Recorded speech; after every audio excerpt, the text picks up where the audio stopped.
Salut à tous et bienvenue sur Snappytech. Dans la vidéo précédente, nous avons vu comment styliser notre code. Dans cette vidéo, nous allons voir les pages et les layouts.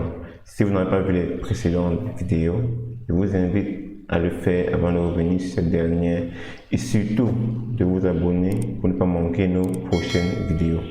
Nous allons tout de suite entrer dans le vif du sujet. Le routing, c'est la fondation de toute application. Donc, dans cette vidéo, nous allons voir comment gérer le routage dans Next.js en utilisant le app router. Ce que vous voyez en face de vous, c'est la documentation de Next.js. Donc là, je suis dans la section routing. Ici, on a un peu un schéma qui matérialise un peu le routing au niveau de Next.js. Donc là, on a notre dossier principal. Donc, dans ce dossier, on a les sous-dossiers, blog et dashboard. Dans blog ici, on a un autre dossier qui est slog. Le slog ici, quand vous voyez avec les crochets là, c'est pas anodin. C'est une convention de nommage qui permet de faire quelque chose de spécifique. Donc, on va le voir dans les prochaines vidéos. Et ici à ce niveau, chaque fois que vous voyez des flèches descendre là, ce sont en fait des sous-dossiers. Donc, dossier dashboard, dossier analytics et settings qui sont au même niveau. Et settings ça, les dossiers password et profile. Donc, c'est un peu comme ça que voilà, les dossiers sont structurés dans Next.js. Voilà, par la suite ici, vous voyez ici un peu la structure au niveau de l'URL. Donc là, on a ici le domaine et là on a les segments. Et l'ensemble des segments ici, on appelle ça le path, donc le chemin. Donc ici, là on a ici, ce qui est ici, juste là, c'est notre route principale. Donc celle qui est juste après le domaine, c'est notre route principale. Ensuite, tout ce qui est après le domaine, on appelle ça le path. Donc, vous l'aurez deviné là, le path lui est composé de plusieurs segments.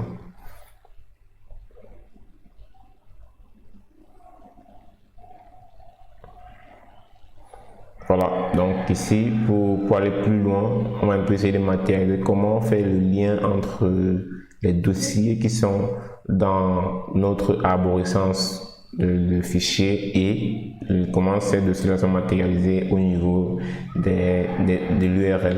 Donc à ce niveau, vous voyez ici, comme je dis tantôt ici, là c'est notre route principale ici à ce niveau. Ensuite, donc vu que dashboard se situe dans le dossier app, voilà, vous voyez que dashboard est juste après dans la hiérarchie des liens. Donc dashboard est juste après le dossier principal là. Et ensuite, on a un settings qui est dans le dashboard et il va se matérialiser juste après. Donc là, ce sont les différents segments.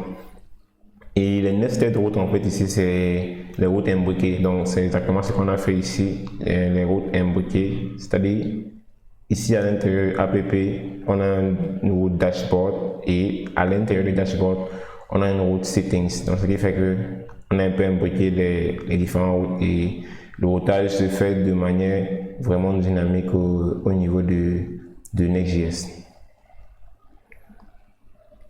Voilà, ici, voilà, on a un peu tout ce qui est convention de fichiers, on a les layouts, on a les pages, on a le loading, on a le not found, on a les errors, le global error, le route, ce sont les différents fichiers qui sont prédéfinis. Donc, quand on crée par exemple un fichier page dans un dossier, on sait que on veut rendre le contenu de ce dossier-là public. Donc, on veut que la route soit accessible directement au niveau de l'URL, c'est ce qu'on dit ici, à ce niveau. Make route publicity accessible. Voilà, donc vous allez m'excuser pour la lecture en anglais.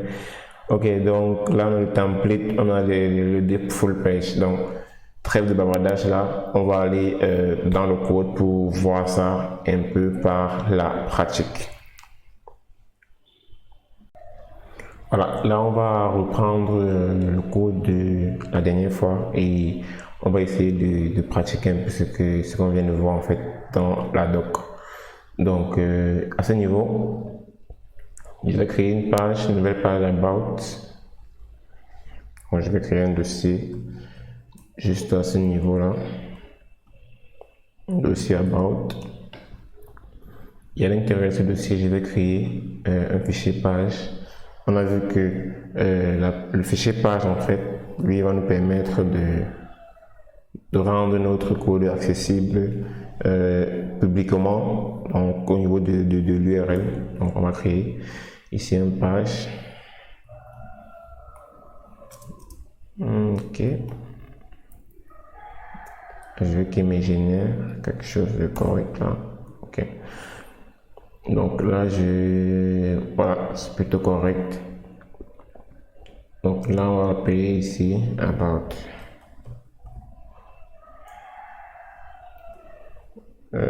About. On va l'appeler about ici, à ce niveau. Et si je viens ici dans le navigateur, je tape /about.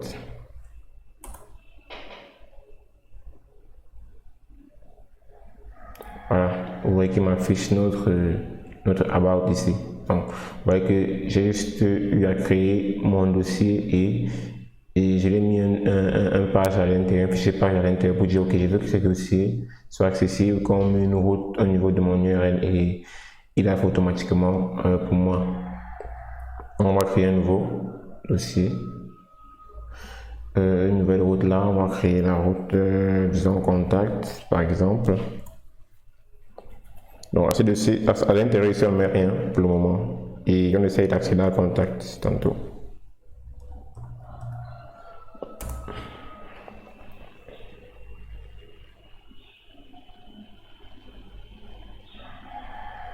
Voilà, vous voyez là qu'il nous met un 404 not found. Voilà, pourquoi? Parce qu'il n'a pas trouvé de fichier page ou de fichier route en fait. Donc c'est soit le fichier route, soit le fichier page pour lui dire en fait nous on veut que ce soit accessible depuis depuis l'URL. Donc là on va le mettre ici fichier page. Donc page.jsx.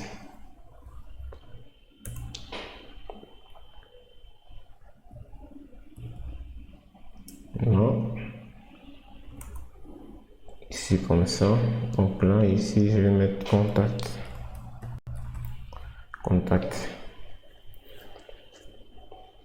Export before this notarial component is in. Ok. Donc là c'est bon. Vous voyez là qu'il a correctement mis notre page. Donc maintenant notre page existe. Vu qu'on a mis ici un fichier page, voilà. Il existe proprement dans notre application. Donc du coup, là, on pourrait naviguer entre les différentes pages là, naviguer sur la page About, voilà, et voilà, on peut revenir carrément sur la page d'accueil. Voilà, donc voici comment on peut gérer les routes ici avec Next.js. La prochaine chose qu'on va voir ici, ce sont les routes imbriquées. Donc comment on peut faire l'imbrication de routes dans Next.js. Donc ici on va se dire que dans la page About on peut mettre un autre dossier là, Team par exemple, voilà, Team, et là on va créer un fichier page.jsx, page.jsx là.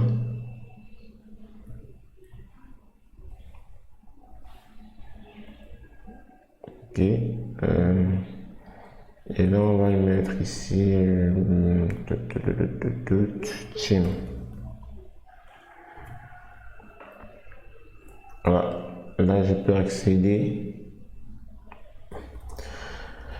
à ma page About ici.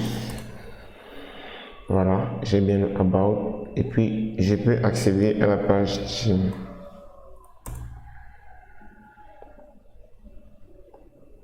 On peut pas accéder à la page Team comme ça parce que c'est pas directement au même niveau que App. Donc pour accéder à Team, il va falloir lui dire ok, c'est dans About que tu vas trouver Team. Donc là, parce que là c'est bon. Et là, il va nous donner Teams. Donc, voici comment on peut faire en fait les routes imbriquées ici avec Node.js. Vous voyez que c'est assez facile par rapport à React. Il fallait créer toutes les routes manuellement. Maintenant, nous allons parler ici des layouts. Le layout, c'est quoi? Le layout, c'est un composant qui peut être partagé entre plusieurs pages. Donc, lorsque nous créons notre application Node.js, on a un layout principal qui est créé pour nous. C'est lui ici, il est directement dans la racine du dossier app. Donc, c'est le layout principal qui va être partagé entre toutes les pages de l'application. Donc, c'est lui ici, à ce niveau. Donc, c'est ça qu'on appelle ici le root layout. Il prend en paramètre ici un enfant. Et cet enfant là, en fait, ce n'est rien d'autre que ce fichier page qui est ici à ce niveau. Voilà. Donc, c'est un peu ça. Et on va essayer de voir ici comment on peut créer notre layout. Donc là, on va commencer ici par créer un layout ici au niveau de la page About. Donc, on va créer ici, le layout c'est créé à base de fichiers comme on a vu. Layout.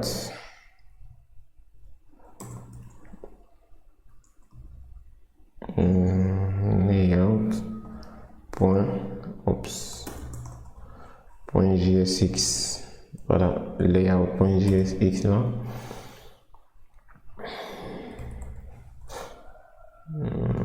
Hop. Là, moi je vais l'appeler comment on l'appelle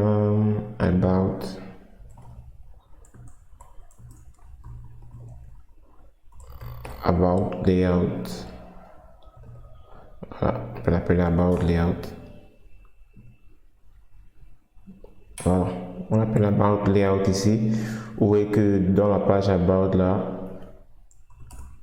il a écrasé en fait le contenu. C'est tout à fait normal. Donc là, on va lui dire qu'il doit prendre un paramètre là,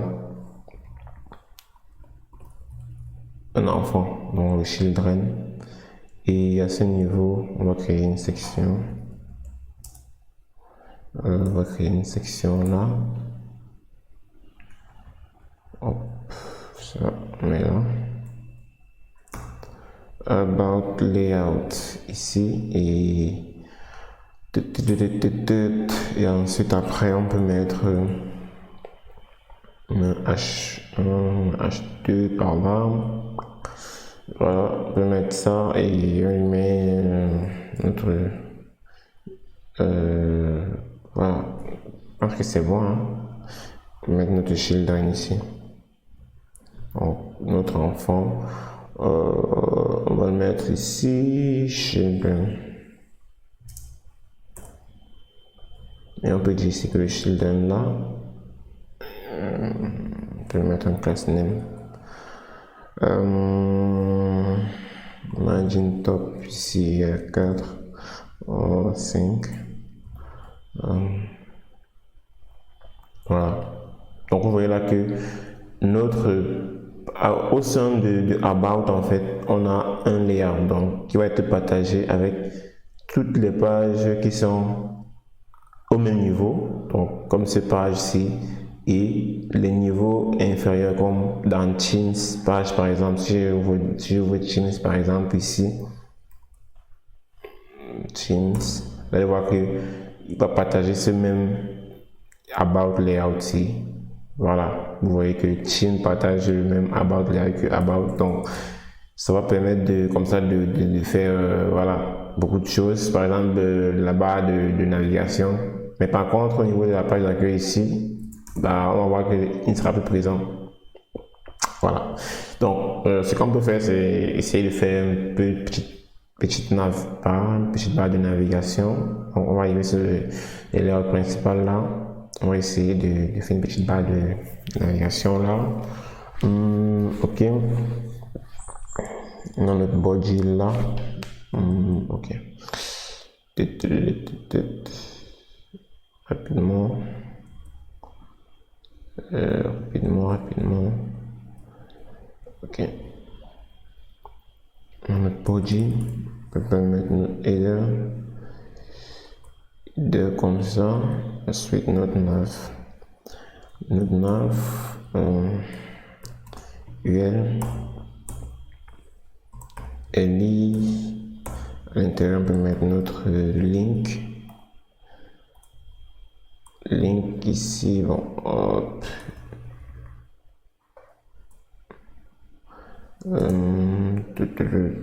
Bon, href. On n'a pas importé link. Je sais pas pourquoi il n'importe pas link. Link. From next link. Ok, ça c'est bon. Hop, ferme ici. Là, on va le mettre. Tout, c'est le tout, mais c'est le href. On va voir. Là, c'est le href. Ok, donc href ici, on va le mettre là. About par exemple, puis ok, on peut mettre ça comme ça. On peut mettre ça comme ça.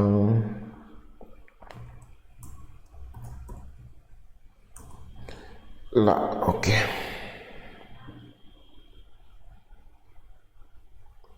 Là, j'ai enregistré, mais qu'est-ce que c'est? Voilà, ok. Donc, c'est un peu long à charger ici. Donc, là, on a notre about, on est sur la page d'accueil, on a notre about, et hop, si on clique sur about, il nous sort ici, voilà, ça nous envoie vers la route about, et vu que about a lui aussi un layout, ce layout va aussi s'afficher ici, à ce niveau. Donc, je ne sais pas si vous voyez un peu. Donc, chaque fois, il va afficher, il va commencer par le premier layout. Ensuite, il descend, il va afficher tous les autres layouts qui sont en bas et puis voilà. Donc, c'est un peu ça. Donc, on va essayer un peu d'utiliser ça, un peu pour que ce soit quand même pas mal visible. Donc, là, on peut créer une barre de navigation, on peut créer notre footer. Par exemple, là, je vais dire BG gris, mettre gris combien? Gris 100. Puis on peut mettre un padding de 4. Voilà, pas mal. Donc, vous voyez là qu'on a notre about ici. Bon, on peut dupliquer ça, peut-être pour créer la page d'accueil par exemple. Voilà, donc là on peut mettre ceci, donc là on peut mettre ceci, le class name ici, display flex, non, qu'il soit sur les lignes, et puis on peut mettre un gap, gap de 3 pour l'espacement entre les différents liens. Ok, donc là du coup on a le slash home, et on a slash about. Ok, voilà, là on est quand même pas mal. Donc là on peut naviguer entre la page d'accueil et la page about. Et vous voyez que là, et même on peut mettre une nouvelle route même ici à ce niveau, par exemple. On peut mettre la route Teams, bon, Teams about slash Team.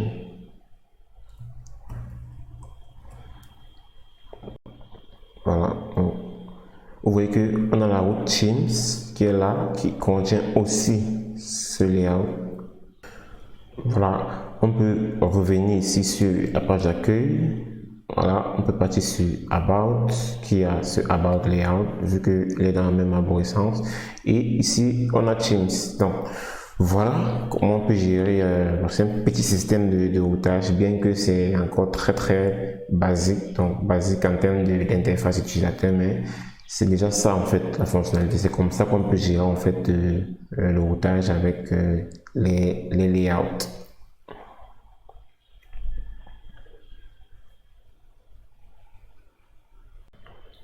Une autre chose que je voulais aborder aussi ici, c'est les templates. Les templates, c'est pareil. Donc, regardez ici dans Adoc. Les templates ici, Specialized Render Layout UI. Donc, C'est pareil au layout, donc c'est ça la même voilà, c'est la même définition que le layout. Ça permet de partager le composant entre plusieurs pages, mais la seule différence ici c'est que voilà, ça va rendre à chaque navigation de page. Je m'explique. Par exemple, ici à ce niveau, si je switch entre les différentes pages, vous voyez que ce composant n'est pas rendu. Il va juste switcher les différentes sections dont j'ai besoin. Donc, il ne va pas rendre cette partie ici, ça va être vraiment statique. Il va garder son état du début à la fin du cycle de vie de notre logiciel. Donc, mais à ce niveau, au niveau des templates, chaque fois qu'on va naviguer dans une nouvelle page, il va rendre tout ce layout, ce template en fait. Il va rendre tout cette partie-ci. Donc chaque fois qu'on navigue sur une page, il va rendre cette partie. Donc c'est intéressant. Par exemple, lorsque vous avez peut-être des animations à faire, ou même si vous avez vous